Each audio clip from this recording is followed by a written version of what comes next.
आहे खाली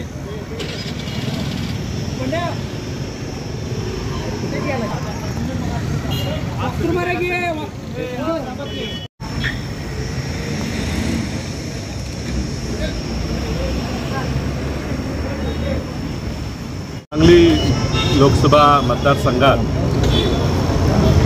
काँग्रेस पक्षाचा उमेदवार असावा अशी काँग्रेस पक्षाची मागणी आहे। महाविकास आघाडीच्या संयुक्त बैठकीत काँग्रेसची यादीत सांगलीचं नाव नसल्यामुळे स्वाभाविकरित्या कार्यकर्त्यांमध्ये मोठ्या प्रमाणात रोष निर्माण झाला। कार्यकर्त्यांची भावना आम्ही समजतो, मात्र काँग्रेस पक्षावर तुमचा राग नसावा।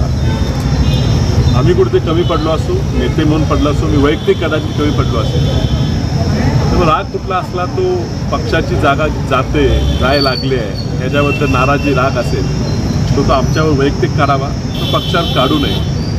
या ठिकाणी काँग्रेस पक्षाच्या नावावर पांढरं फासण्याचं कार्य काही कार्यकर्त्यांनी केलं, त्याच्या भावना चांगल्या असतील, मात्र हे विसरू नये की ह्या काँग्रेस पक्षाने देशाला स्वातंत्र्य मिळवून दिलं, या काँग्रेस पक्षाने देश घडवला, या काँग्रेस पक्षाच्यामुळेच वसंतदादा मुख्यमंत्री झाले, वसंतदादांनी सांगलीचा विकास केला, आणि म्हणून काँग्रेस पक्षावर आपला राग काढू नये ही कळकळीची विनंती या ठिकाणी कार्यकर्त्यांना केलेली आहे। ताबडतोब ह्या ठिकाणी काँग्रेस पक्षाचा पुन्हा जोमाने बोर्ड लावलेला आहे। काँग्रेस पक्ष पुढच्या काळात ताकदीनंच काम करणार, देशाचं पंतप्रधान पुढच्या काळात काँग्रेस पक्षाचाच असणार हा आम्हाला विश्वास आहे। आणि त्यामुळे कार्यकर्त्यांना मी विनंती केलेली आहे की संयम आपण सगळ्यांनी बाळगावा।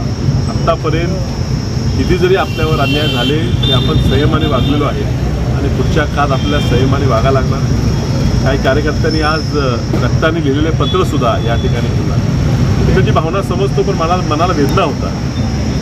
अजून आपल्याला लढायचं आहे, भाजपबरोबर लढायचं आहे।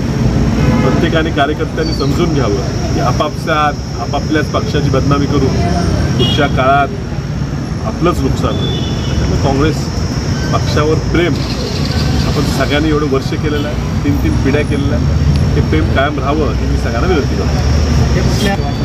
बोलणं चालू आहे का? कार्यकर्त्यांना मी एवढंच सांगेन की आपण संयम ठेवा, पक्ष आपल्या विरोधात नाही आहे, काही आघाडीच्या अडचणी आहेत, त्यामुळे चर्चा निर्णय घोषणा झाल्या असतील।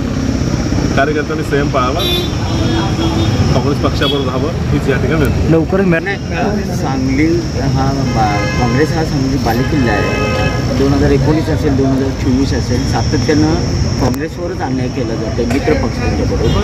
भविष्यात काँग्रेस पक्ष नाही केला का केला, बघा अन्याय हा कार्यकर्त्यांवर होतोय, काँग्रेस पक्षावर होतोय हे समजूनच आहे आपण, म्हणून तर रोष आहे, पण कार्यकर्त्यांनी संयम पाळलं पाहिजे। मी एवढं याच ठिकाणी एवढं सांगतो। अर्ज दाखल करणार चर्चा मी तर अजून कुठल्या दुसऱ्या विषयावर आज बोलणार नाही आहे, मात्र जे काही घडले ते आम्हाला कुणालाच आवडलेलं नाही, आणि म्हणून अशा पद्धतीनं वागणूक देऊन पक्षाचं नुकसान होईल, पक्षाची बदनामी होईल, असं कुणी काही कृत्य करू नये अशी प्रत्येक कार्यकर्त्याला विनंती। पुन्हा भाजपाचे उमेदवार तुम्हाला मैदानात या असं आव्हान देत आहेत। पुन्हा मी तेच सांगतो की आजचा विषय हा कार्यकर्त्यांच्या निर्माण झालेल्या रोषाबद्दल आहे, आणि कार्यकर्त्यांनी कुठल्याही परिस्थितीत आपला संयम सोडू नये, श्रद्धा आणि सबुरीचा सल्ला मी प्रत्येक कार्यकर्त्याला देतो।